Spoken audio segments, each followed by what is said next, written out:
आप जब ऐसे इंटेलेक्चुअल व्यक्ति के साथ बात करते हो जिन्होंने बहुत पढ़ा है, बहुत देखा है, जिनके पास अनुभव समाज का बहुत ज़्यादा है, राजनीति का है, अध्यापन का है, तो बात करते हो थोड़ा सा संकोच होता है।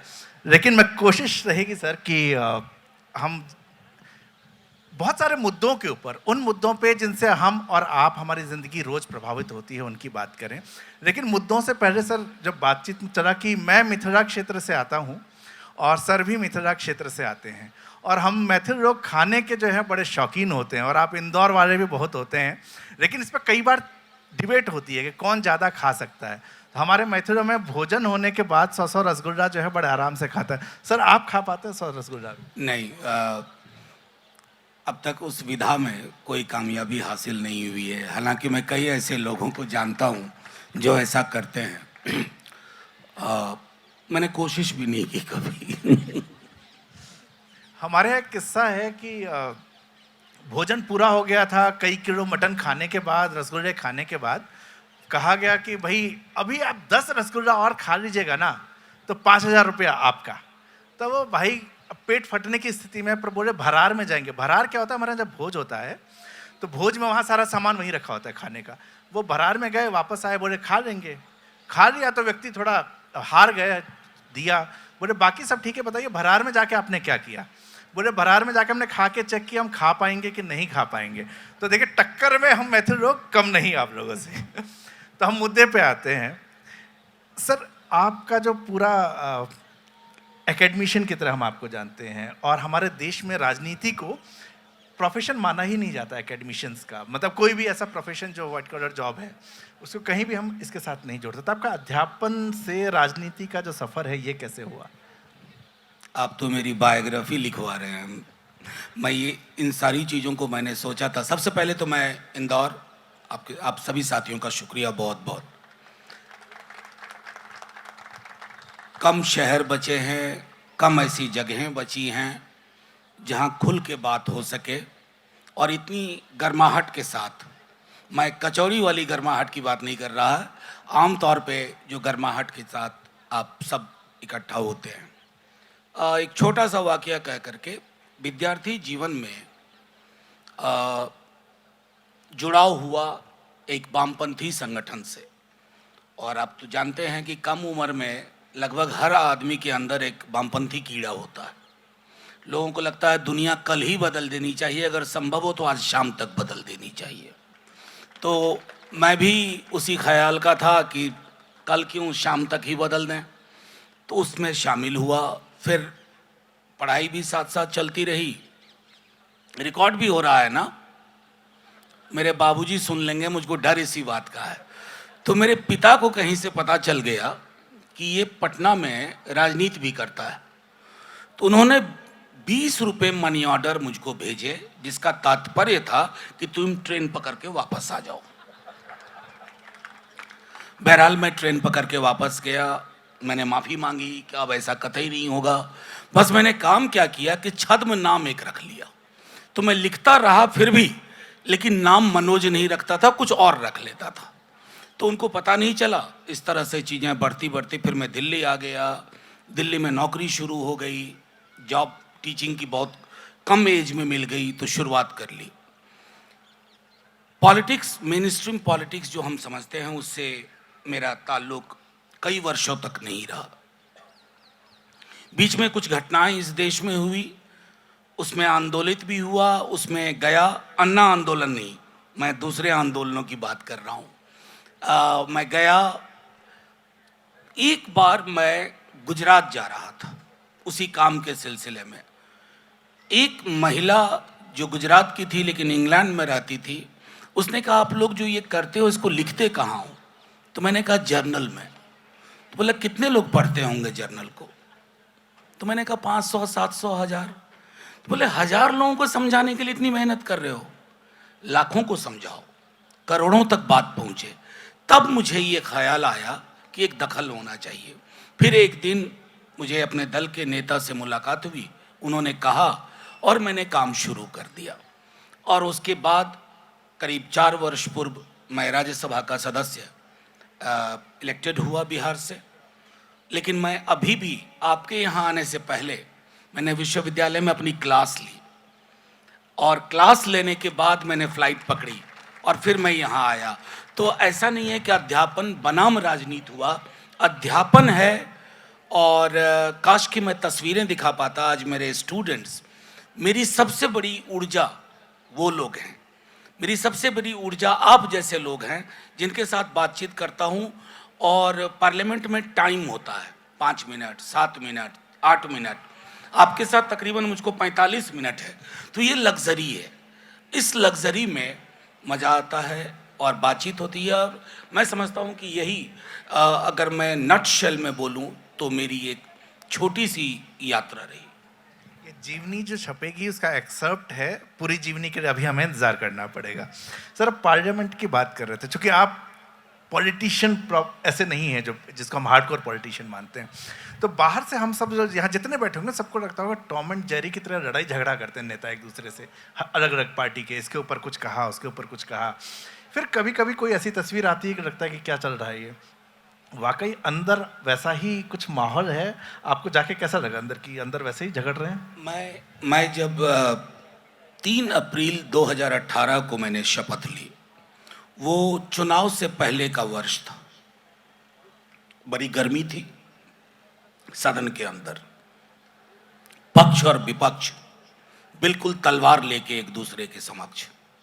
लेकिन आपको बताऊं, उस पार्लियामेंट में एक जगह है सेंट्रल हॉल। आप सेंट्रल हॉल जाएंगे तो आपको यकीन ही नहीं होगा कि ये लोग इधर कैसे लड़ रहे थे और इनके समर्थक गलियों में कैसे लड़ते हैं।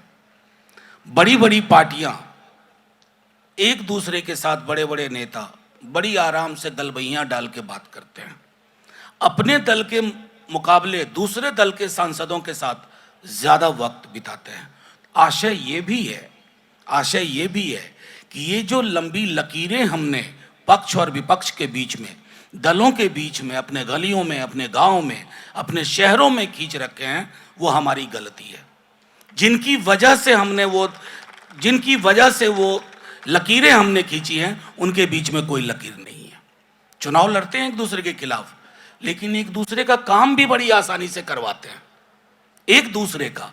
तो आपको उसको देख के लगेगा नहीं, अरे साहब यही लोग हैं जो कितनी तल्खी से एक दूसरे पे से लड़ते हैं। ये सारी तल्खी तंज वो बहुत टेम्पररी है, उसका ऑप्टिकल वैल्यू है कि टीवी में आया कि फलाने ने फलाने के बारे में ये कहा, फलाने ने कहा मेरा अपमान हुआ, चिराने ने कहा अपमान तो तुमने मेरा किया। जबकि सच ये है कि सब एक दूसरे के साथ रिश्ते में पूरी गर्माहट के साथ रहते हैं। तो एक लेसन भी हम सबको लेना होगा।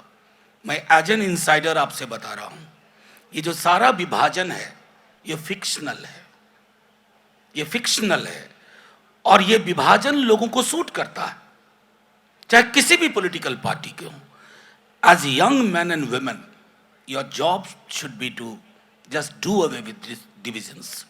हटा दीजिए, ये हम हटा देंगे ना तो हमसे बड़ी ताकत कोई नहीं है पूरी दुनिया में। ये मैं कहना चाहता था ऑन रिकॉर्ड। सर, वो एक बच्चन जी की कविता थी, मेर कराती मधुशाला, तो ऐसे वहाँ पे कुछ और किस्सा है संसद भवन का जो मधुशाला से अलग है, वो क्या? दिक्कत है कि आप रिकॉर्ड करवा रहे हैं। एनीवे मैं लाइटर वेन में कहूँ, पार्लियामेंट में एक कमरा है कॉर्नर में सेंट्रल हॉल के, वो स्मोकिंग रूम है और उसमें दल कोई भी हो धुआं एक ही तरह का होता है।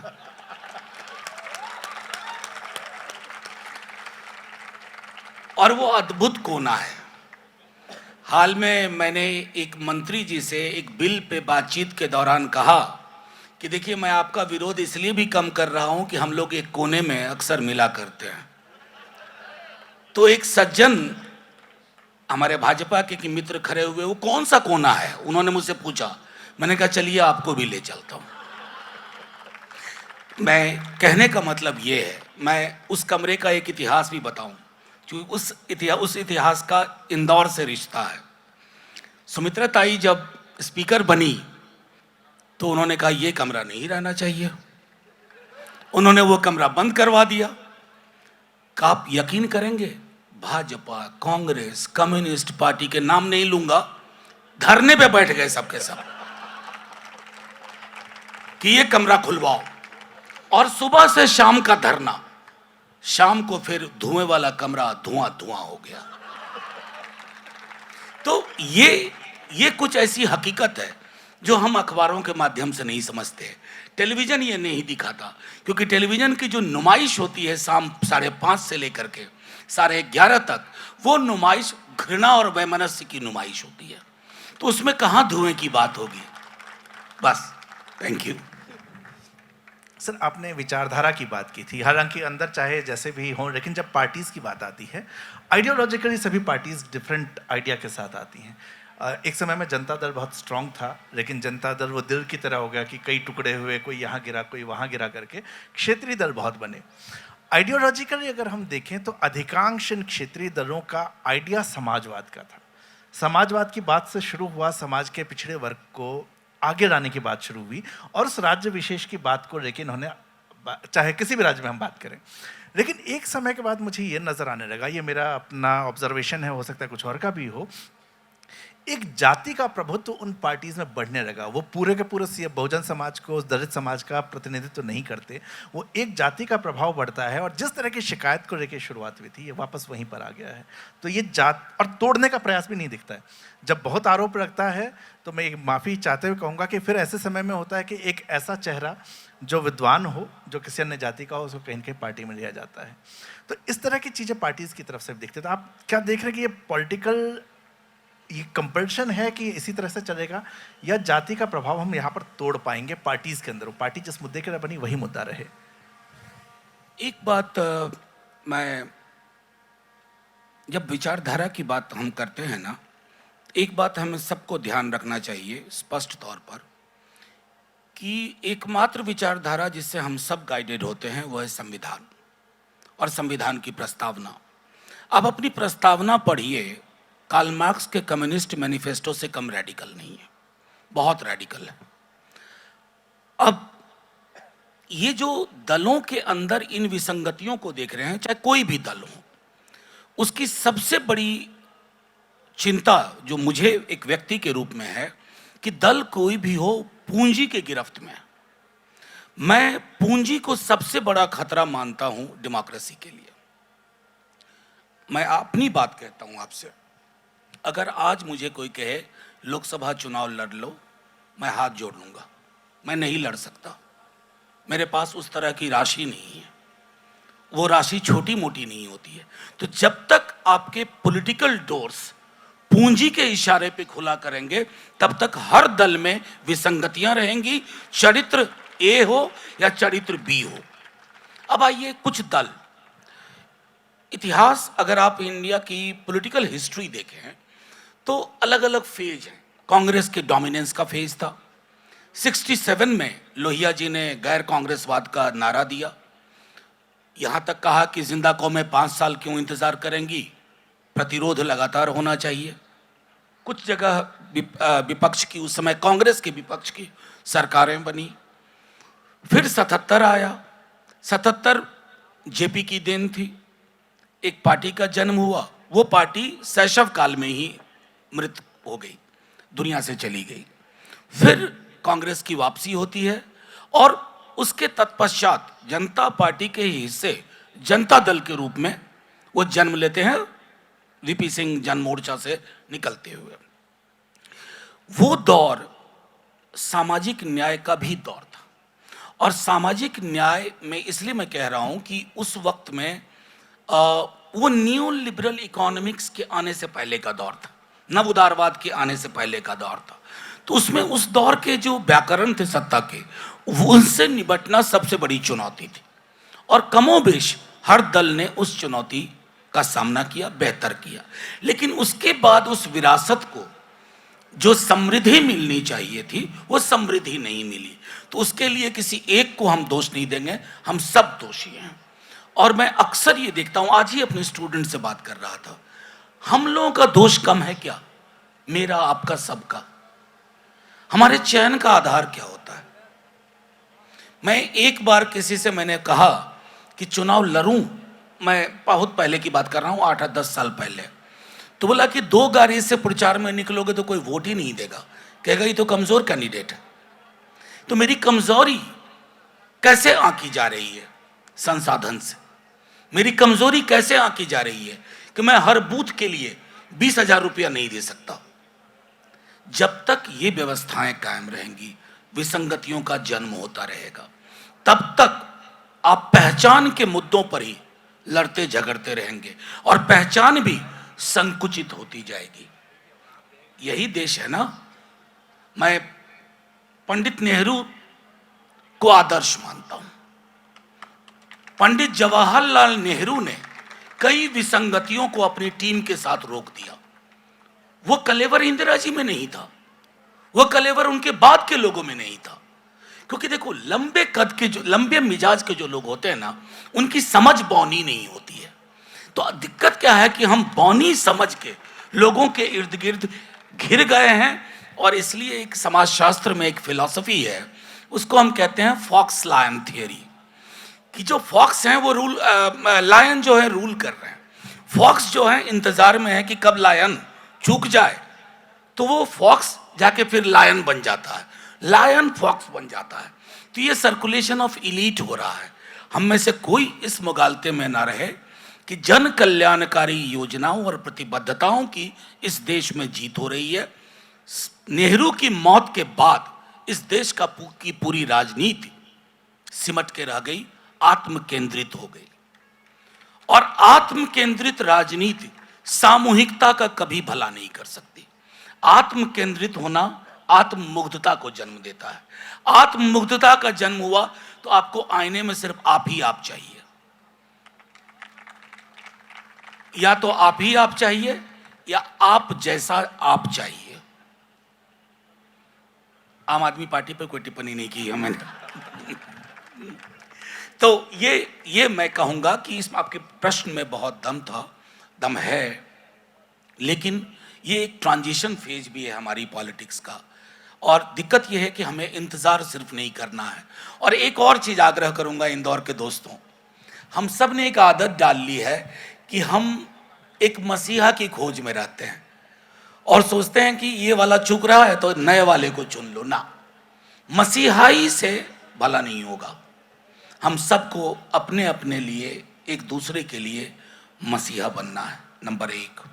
नंबर 2, आई हेट यू कहना बहुत आसान है, बट आई लव यू कहना थोड़ा मुश्किल हो रहा है इन दिनों। अगर हम आई लव यू कहने की आदत ज्यादा डालें तो शायद आई हेट यू कहने वालों की तादाद धीरे धीरे कम हो जाएगी, वो प्रजाति लुप्त हो जाएगी। बहुत ही सुंदर बात कही, लेकिन मुझे से याद आया कि आई लव यू कहना पहले भी मुश्किल था। एक बार मैंने कहा तो लड़की ने भी मारा और बाद में मेरे घर शिकायत पहुंची, मेरे पिताजी ने भी मारा। तो इतना आसान नहीं रहा। मैं जब आई लव यू कह रहा था तो मैं आई को भी बहुवचन में रख रहा था, यू को भी बहुवचन में रख रहा था। ऐसे में बीवी मारेगी सर। एक वचन में ये कहने में बड़ी दिक्कत है। अब मैं थोड़ा आपको बता दूं, हास्य के लिए दिक्कत है, बार बार मेरी रिकॉर्डिंग पे नजर जाती है। डर हमको किसी का नहीं है, बाबूजी का है। मैं दूसरी कक्षा का छात्र था। मैंने एक अपनी टीचर को प्रेम पत्र लिख दिया, और लिख दिया। अगले दिन जाके उनसे रिएक्शन भी पूछने चला गया कि आपने क्या सोचा मेरे। मैंने उनको कहा था कभी शादी मत करिएगा, मैं बड़ा हो जाऊं फिर आऊंगा। कई साल बीत गए। मैं कॉलेज से कहीं से अपने शहर गया था, तो वो मिल गई, शादीशुदा बच्चे थे। बोल रही मनोज बहुत इंतजार किया तुम्हारा।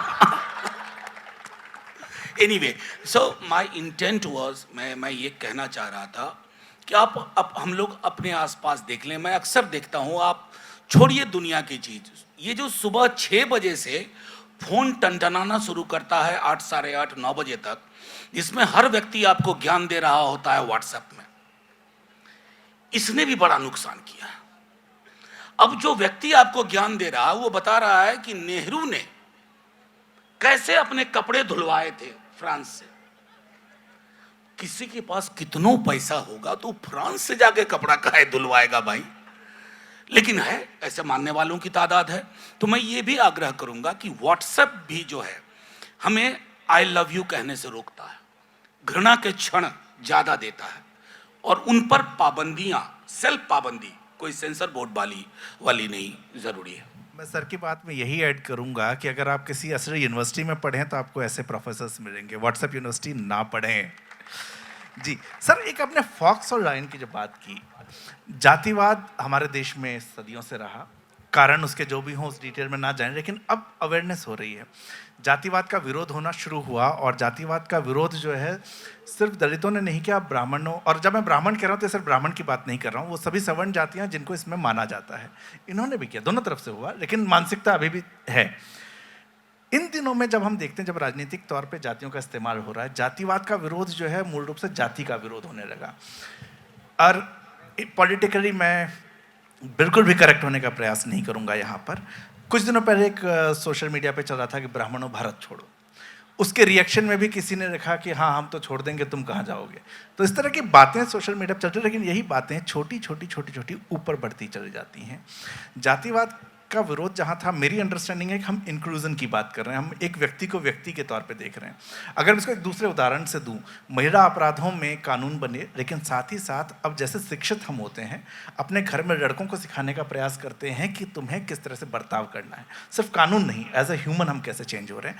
जातिवाद के विरोध में ये चीज़ अब नहीं दिख रही। एक समय में वर्ग संघर्ष था, पूंजीवाद का और मजदूर का, ये अब जाति संघर्ष हो गया। तो पूरा मुझे ऐसा लग रहा है कि वर्चस्व की लड़ाई शुरू हो चुकी है।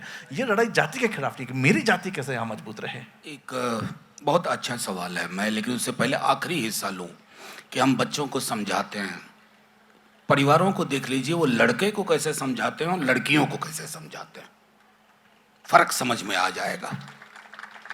सुई शार्प ने एक किताब लिखी थी, जस्ट लाइक अ गर्ल।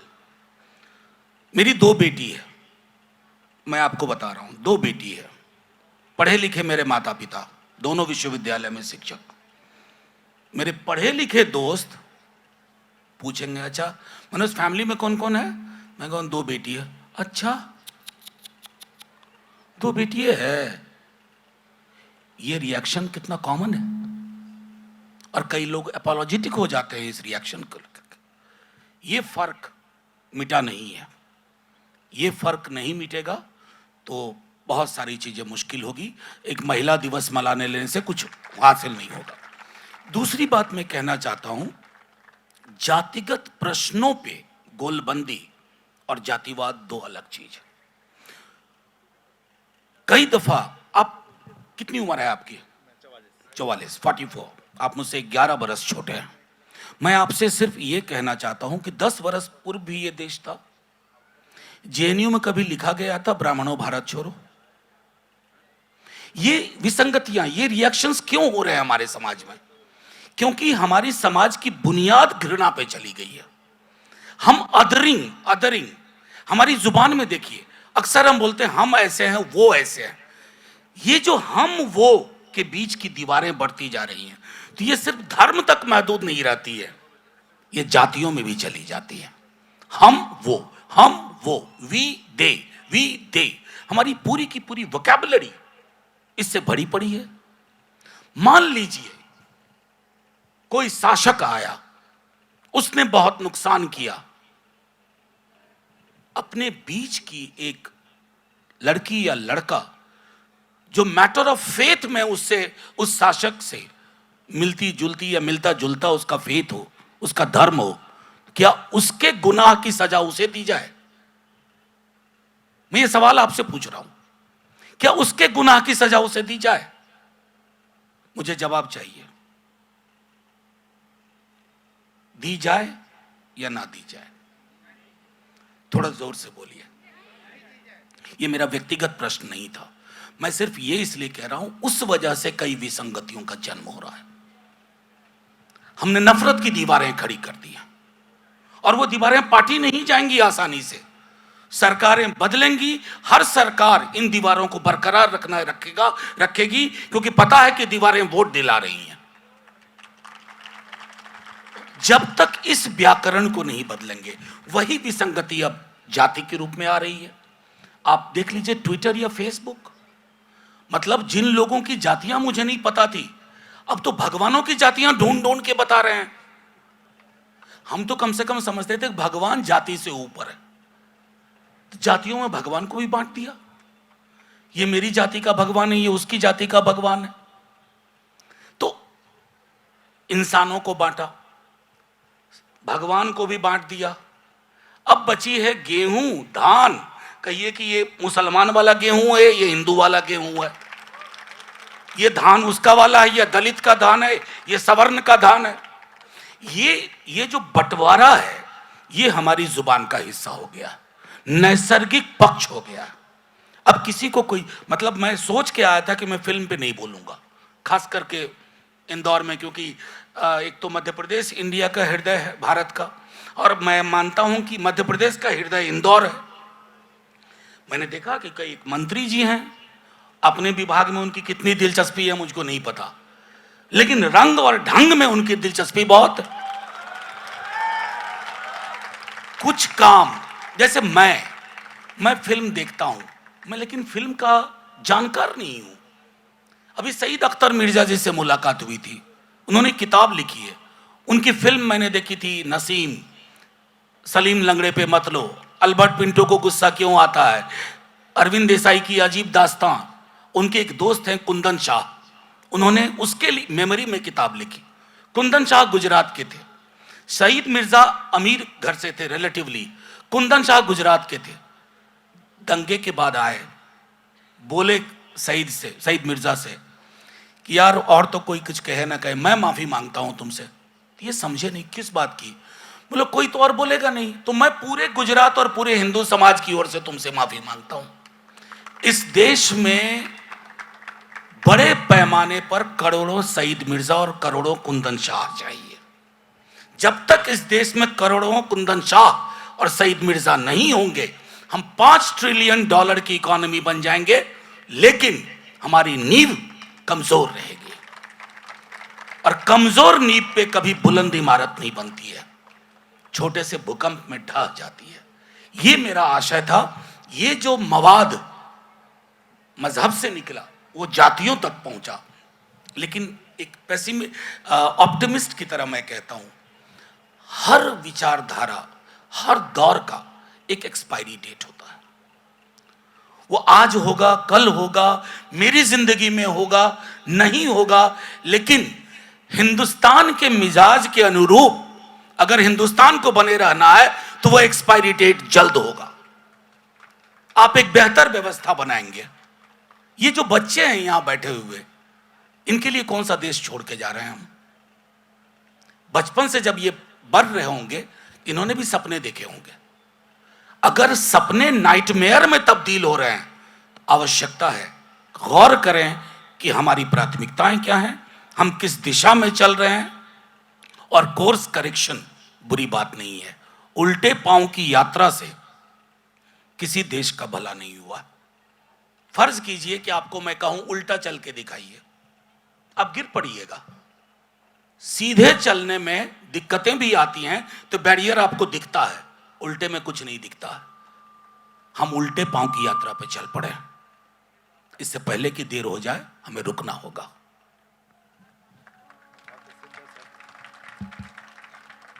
मैं कई सर से सवाल पूछ रहा हूँ, बहुत सारे सवाल आपके भी मन में होंगे, और बेसिकली मैं भी सीखना, कई सवाल मुझे भी परेशान करते हैं, तो मैं कई चीज़ें सीखना चाह रहा हूँ। और आज अच्छी चीज़ ये है कि साथ जो बैठे हैं उनको मैं पॉलिटिशियन कम और एकेडमिशियन और थिंकर ज़्यादा देख रहा हूँ।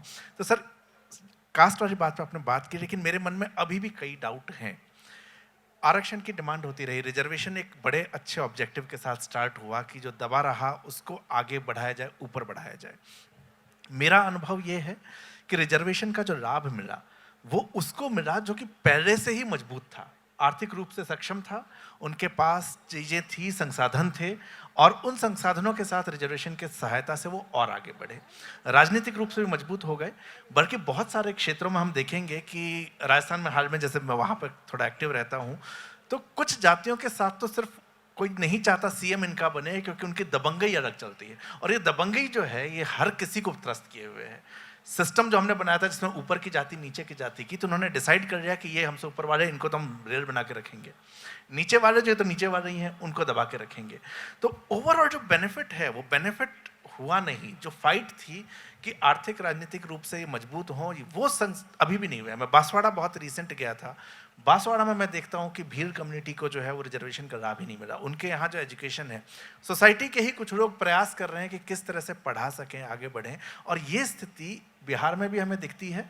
मैं हाल में गांव गया तो मुझे पहली बार मुसहर कम्युनिटी अभी भी गांव के बाहर है। मैं अब उनमें देखता हूँ कि किसी किसी में शायद स्कूल बच्चों को भेजने की इच्छा है, लेकिन ओवरऑल बिजनेस का इम्पैक्ट हो, पॉलिटिकल इम्पैक्ट हो, वो हमें ऐसा दिखता है कि जिनको लाभ मिल गया आर्थिक रूप से उन्होंने लिया, और जिस चीज़ की शिकायत थी वो शिकायत वैसी की वैसी ही है। असली आदमी को लाभ नहीं मिल रहा है। देखिए, ये गंभीर प्रश्न है और उतना सहज नहीं है जितने सहज तरीके से आपने पूछ लिया, और उसका सहज जवाब नहीं है। भारत की सरकार ने, जब हमारे माननीय प्रधानमंत्री जी आए तो दूसरे टर्म से पहले उन्होंने एक रोहिणी कमीशन बनाई। जस्टिस रोहिणी कमीशन का आशय था, उनसे कहा गया कि आप कैटेगराइजेशन करिए ओबीसी में, कौन ऊपर है कौन नीचे है। उसको 23 एक्सटेंशन मिल चुका है, रिपोर्ट कहीं नहीं है। मैं आपको बता रहा हूं कि चूंकि ये व्हाट्सएप फॉरवर्ड और मिथकों से ऊपर उठ करके बात हो, हमने सदन में कहा कि एक बार पूरे देश के जातिगत आर्थिक सामाजिक आंकड़े ले लो, तब फिर वर्गीकरण करो। फिर ये जो सवाल आप पूछ रहे हैं ना, इसकी कोई प्रासंगिकता नहीं रहेगी। एक बार हमारे पास ये आंकड़ा आ जाए कि सामने ठेला कौन खींच रहा है, रेहड़ी पट्टी पे कौन बैठा हुआ है, रिक्शा चलाने वाले किस सामाजिक पृष्ठभूमि से हैं, कुली आमतौर पर किस सामाजिक पृष्ठभूमि से, ये वैज्ञानिक आंकड़ा हमें 1931 के बाद नहीं मिला। 1931 में जो आखिरी जनगणना हुई थी जातिगत, उसके बाद वर्मा, पाकिस्तान, बांग्लादेश, अलग अलग देश बने, तो वो डेटा ही सब्सटैंशियल नहीं है। और कोई भी राष्ट्र जब इन नीतियों की बात करता है, उसके समक्ष अगर आंकड़े ना हो तो वो उचित नहीं है। मैं समझता हूं पहली कोशिश होनी चाहिए कि वो आंकड़ा, और मैं जानता हूं प्रधानमंत्री जी करवाएंगे, लेकिन हमारे प्रधानमंत्री जी टाइमिंग के उस्ताद हैं। उनको जब अपनी टाइमिंग सूटेबल लगेगी वो करवाएंगे वो सब कुछ, जिससे कुछ बदलाव हो, कुछ नए समूह जुड़े, लेकिन वो हमारे कहने से नहीं करवाएंगे। मैं लाख उठ करके चिट्ठी लिखता रहूं, 0 आवर में कहता रहूं सर ना, उनका अपना टाइट सिस्टम है। उस टाइट सिस्टम में जिस दिन उनको लगेगा वो करेंगे। लेकिन ये जो डोमिनेंस की बात है, ये भी हमें समझने की जरूरत है। क्या होता है, कई दफा एक साइकोलॉजिकल स्पिन ऑफ होता है। तो कई असर्शन में, जो मान लीजिए सैकड़ा साल से 150 साल से, मैं बिहार को जानता हूं, मैं बिहार का ही आपको उदाहरण दूंगा। मेरे चाचा कांग्रेस से चुनाव जीतते थे, 7-8 बार जीते वहां से। उस दौर में मैंने देखा, मैं विद्यार्थी था, गांव है बड़ा सा, उसमें 400 परिवार हैं, 15 परिवार हैं अगड़ी जाति के, 385 परिवार हैं पिछड़ी जातियों के। 15 परिवार के लोग सुबह सुबह घूम के, गमछा लगा के, टीका लंबा सा, कांग्रेस के दौर में, काहे को कष्ट करोगे, खेत पे जाओ, वोट हम डाल देंगे। वोट तक नहीं डाला। तो वो एक, इसको उस नजरिए से भी देखिए कि एक साइकोलॉजिकल स्पिन ऑफ। लेकिन अगर एक बार ये आंकड़े आ जाएंगे तो मिथक टूट जाएगा। ये कहना किसी के लिए मुश्किल होगा कि मैं कितना कंटिन्यू कर सकता हूं, या मुझे मिले या ना मिले, फिर ये बहुत आसान होगा। लेकिन इसके अनुपस्थिति में, इसके बगैर अगर हम इस पर आगे बढ़ते हैं, तो मैं समझता हूं, कहते हैं ना, कार्ट बिफोर द हॉर्स, उस तरह की परिस्थिति हो जाएगी।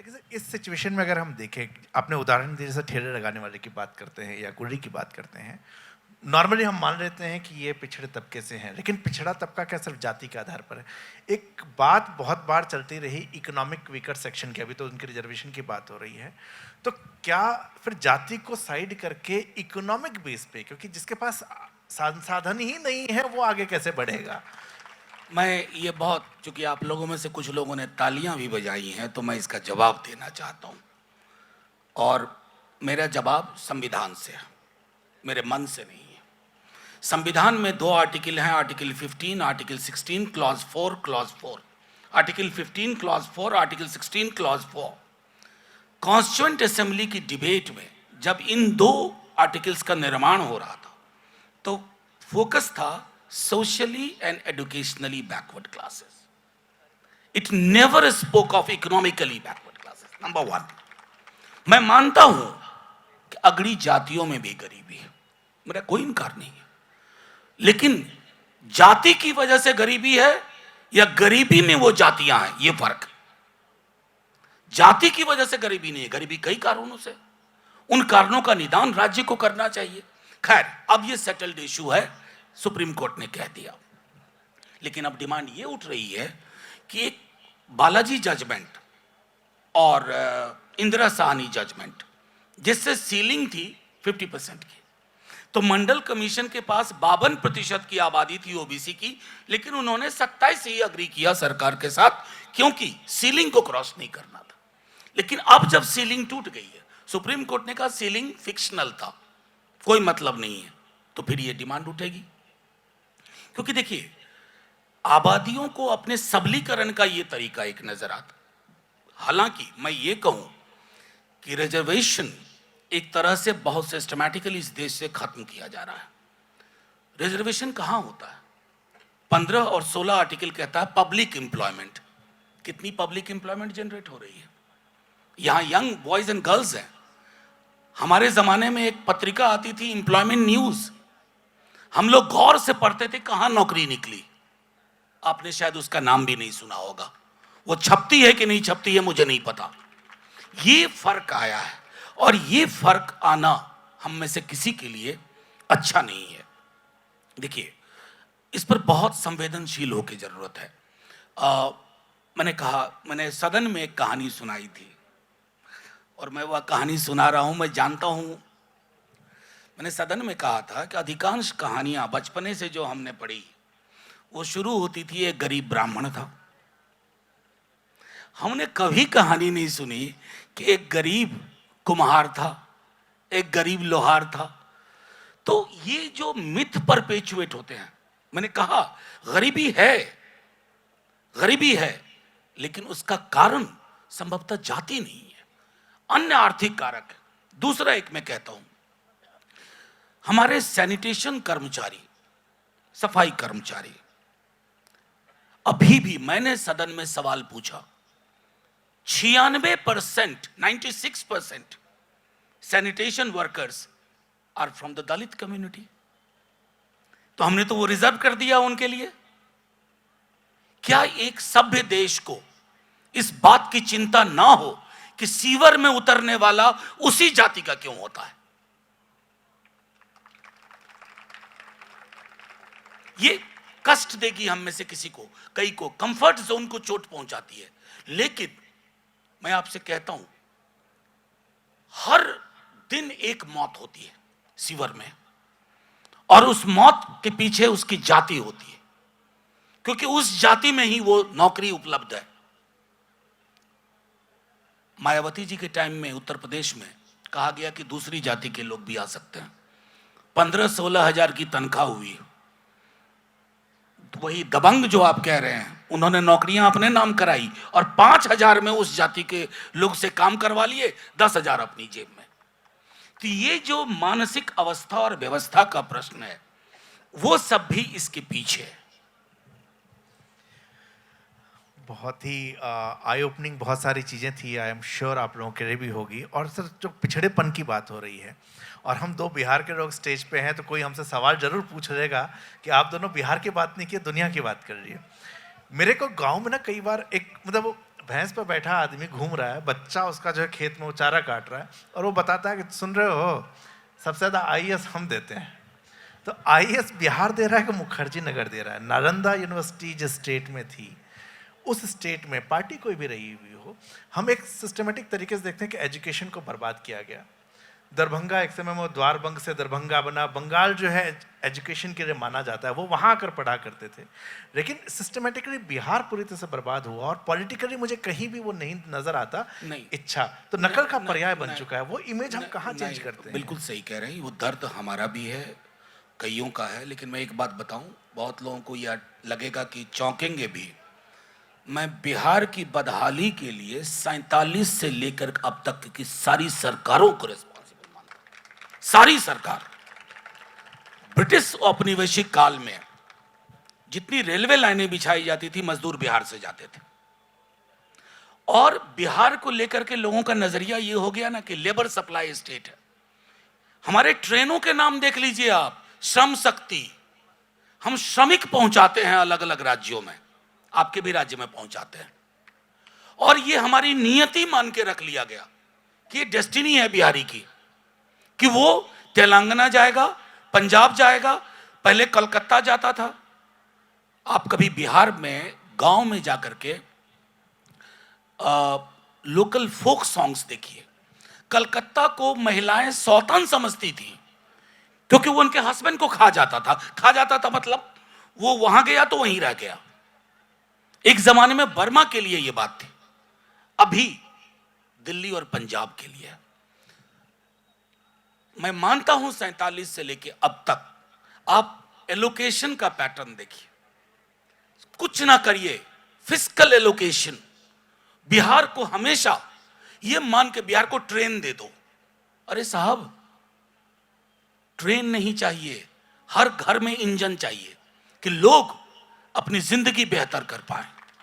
और मैं 100% सहमत हूं।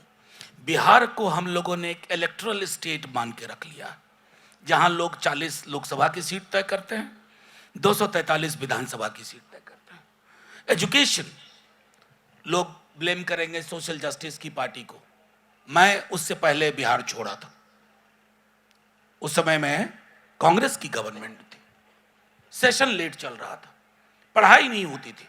मैं दिल्ली आ गया, क्योंकि माता पिता अफोर्ड कर सकते थे। लेकिन कितनों के माता पिता अफोर्ड कर पाएंगे? तो बिहार एक, जिसको कहते हैं ना, कपड़े की ऐसी पोटली में बांध के रख दिया गया है कि बिहार की चिंता चुनाव के वक्त होती है, बिहार की चिंता श्रमिक। आपने कोविड के दौरान जो इमेजेस देखी होंगी, कभी बिहार के वो विजुअल्स देखिएगा। उस दौर में हम लोग कलेक्टिव हेल्पलेसनेस में थे। तो बिहार को लेकर के मैं कहूंगा कि केंद्र में कोई सरकार रही हो या इवन राज्य की जो सरकार रही हो, उनका कभी भी ये नजरिया नहीं रहा कि बिहार को एक निवेश का डेस्टिनेशन समझा जाए। आज तक नहीं, अभी भी बिहार को लेकर के निवेश वाला नहीं है। मैं अभी देख रहा था, इतने बड़े बड़े बोर्ड शिवराज जी की, इन्वेस्ट मध्य प्रदेश, हमारे यहां आपको नहीं मिलेगा। लोग नहीं तैयार हैं, व्यवस्थाएं नहीं है। विशेष राज्य का दर्जा झारखंड बनने के बाद ये प्रॉमिस था, क्योंकि हमारी सारी इंडस्ट्री झारखंड में थी। झारखंड में सारी इंडस्ट्री चली गई, बिहार के पास कुछ नहीं बचा। जो अक्सर मैं कहता हूं, धूल धूप वर्षा, यही 3 चीज हमारे हिस्से में आई। फिर कलेक्टिव फेलियर हुआ, उसका जिसको कहते हैं रिपल इफेक्ट हुआ एजुकेशन में, हेल्थ में। कुछ कोशिशें इन दिनों की जा रही हैं रिवाइव करने की हेल्थ सिस्टम को, कुछ कोशिशें शुरू हुई है, कब तक कामयाब होगी वी नेवर नो। लेकिन सबसे बड़ी जो चीज है कि जो केंद्र की सरकार को, और मैंने आग्रह किया, कई दफा हाथ जोड़ के आग्रह किया सदन के अंदर, कि आप बिहार को देखने का नजरिया बदल दो। मैंने यहां तक कहा था निर्मला जी से थोड़ा लाइटर वेन में, कि हमारे बगैर आप $5 ट्रिलियन की इकोनॉमी बन जाएंगी तो बहुत तनहा महसूस करेंगी, अकेलेपन का एहसास होगा। हमें साथ लेके चलिए तो बेहतर होगा। सर, झारखंड अलग हुआ, उससे इकोनॉमी को इम्पैक्ट आया। इन दिनों आजकल सोशल मीडिया पे चलता है मिथिलांचल अलग कर दो, और हम कई बार उनसे पूछते हैं कि भाई बतकही से तो इकोनॉमी चलेगी नहीं, लेकिन सवाल मिथिलांचल का ही नहीं है, पूर्वांचल की बात होती है, बुंदेलखंड की बात होती है। अभी राजस्थान में कोई कह रहा था मरु प्रदेश अलग कर दो। ये अलग अलग जगहों पे स्टेट को जो डिवाइड करने की बात हो रही है बार बार, एक तो कल्चरल हमें समझ में आता है कि मारवाड़ साइड की भाषा अलग है, मिथिला की भाषा अलग है, संस्कृति अलग है, लेकिन ये सिर्फ ये कारण है या शुरू में कहीं राज्यों के गठन में कुछ गलती हुई हमें? देखिए, राज्यों के गठन का मामला बड़ा सेंसिटिव मामला था। आज भी कई लोग कहते हैं कि जिन आधार पे गठन हुआ उसके अलावा दूसरे आधार पे गठन होना चाहिए था। कई दफ़ा लोग है ना कि बीमारी कोई भी हो डोलो 650 ही खाते हैं। अब बीमारी है, हमारे राज्य का एक इलाका है सीमांचल या मान लीजिए मिथिलांचल, वहाँ जो दिक्कतें हैं अलग राज्य उसका निदान नहीं है। आप एरिया स्पेसिफिक प्लान की बात किया करो, जैसे हम लोग कहते हैं सीमांचल विकास बोर्ड या मिथिला विकास बोर्ड या मगध विकास बोर्ड। उसी तरह बुंदेलखंड को लेकर के भी ये सवाल है, मरु प्रदेश का आपने कहा। मेरा मानना है कि ये हमें तय करना होगा कि दिक्कतें क्या है। अलग राज्य की अवधारणा, अगर आप कहते हैं मिथिला, तो मिथिला तो नेपाल तक है, तब नेपाल को भी मिलाइए, ऐसा तो नहीं हो सकता ना। और या फिर इधर, अब मैं आपको बताऊं उसमें भी बहुत विसंगति है। हमारे सहरसा के लोग कहेंगे कि हम उस रूप में मिथिला के हिस्सा नहीं है। तो मेरा मानना है कि हमें डोलो 650 की जगह स्पेसिफिक जो मुद्दे हैं उसके आधार पर कवायद होनी चाहिए, क्योंकि बहुत पॉपुलर स्लोगन लगता है अलग राज्य अलग राज्य। अभी बल्कि मैं किसी को हंसते हुए कह रहा था कि जिस तरह से लोग बोल रहे हैं, मेरा मन करता है कभी कभी मैं बिहार को ही अलग देश बनाने की मांग कर दूं कि भैया जो भी है अच्छा बुरा सोमालिया की तरह रहेंगे, लेकिन अपना ठसक में रहेंगे अपना, लेकिन है नहीं, वो नहीं होना चाहिए। मुझे इशारा हो चुका है कि सेशन ओवर किया जाए, जबकि सवाल मेरे पास बहुत हैं, लेकिन सर चलते चलते दो चीज़ें मैं आपसे जानना चाहूँगा। दोनों सवाल में मिक्स कर देता हूँ, अलग अलग सवाल थे ये। एक तो चूंकि आप पढ़ाते हैं, पढ़ते इतना है, तो मैं चाहूँगा कि आप यहाँ पे युवाओं को ये बताएं कि कौन सी किताबें वो अवश्य पढ़ें। ये एक सवाल हुआ। दूसरा मैं इसी में जोड़ देता हूँ, आपके एक इंटरव्यू में मैंने देखा कि आपके साइड में मधुबाला, चार्ली चैपलिन और वैजयंती माला की फोटो लगी हुई थी। अगर आपको अब फिर से चिट्ठी लिखने का मौका मिलता तो आप दोनों में से किसको लिखते? मधुबाला को।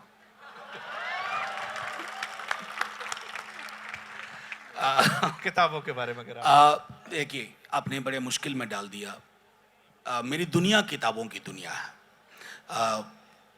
थोड़ा योगदान माता पिता का भी है। बचपने में अपने घर में खिलौना जितना नहीं देखा, किताबें देखी। मैं आपको कहूँ 6ठी 7वीं में मैंने पूरा रविंद्र साहित्य, शरद साहित्य पढ़ लिया था 6ठी 7वीं में। तो वो एक, मैं तो उसको आदत भी नहीं कहता हूँ, मुझे लत है। It's a kind of addiction. मैं सिर्फ क्या कहूँ, कौन सी किताब कहूँ, बड़ा मुश्किल है। बहुत सारी किताबें हैं। अभी एक किताब पढ़ रहा हूँ, एक सईद अख्तर मिर्ज़ा की किताब है Ammi, letters to a democratic mother, वो पढ़ लीजिए। एक मेरी ज़िंदगी में अगर मैं किसी एक व्यक्ति को क्रेडिट देता हूँ मेरी पॉलिटिकल फिलॉसफी को शेप करने का, तो उनका नाम है राही मासूम रज़ा।